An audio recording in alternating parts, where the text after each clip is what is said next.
O Concello de Pontevedra está elaborando un anteproxecto para abrir un novo aparcamento disuasorio que tería acceso pola rúa Martín Codax. Así o anunciou esta mañá o concelleiro de Obras e Mobilidade. Os técnicos municipais están traballando nesta iniciativa co obxectivo de que o Servizo Provincial de Costas o autorice.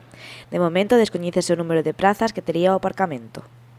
E o obxectivo tanto de Costas como o noso vai ser ou é facilitar os aparcamentos da cidade, pero tamén un servizo que existe en todas as zonas naturais, que é deixar o coche fora do que é o Enil e poder achegarse a él, non só a veciñanza de Pontevedra, sino tamén que poda vir xente de fora de Pontevedra, deixar aí o coche e utilizar a Xunqueira, que é unha zona, e o digo completamente en serio, unha zona de avistamento de paxaros, por exemplo, ven xente que ven aquí a facer observación de ornitolóxica, etc., que teñan un sitio donde deixar o seu vehículo.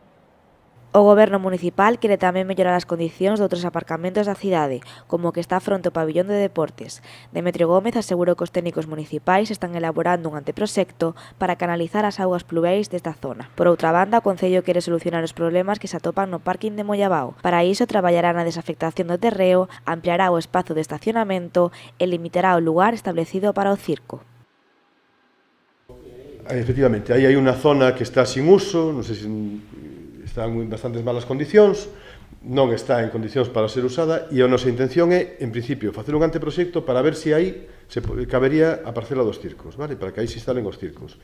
E deixar todo o demais dedicado a aparcamento de borde. Outro dos lugares onde actuará o Concello será nos Praceres, onde se construirá o Parque da Dignidade para poñer en valor esta zona.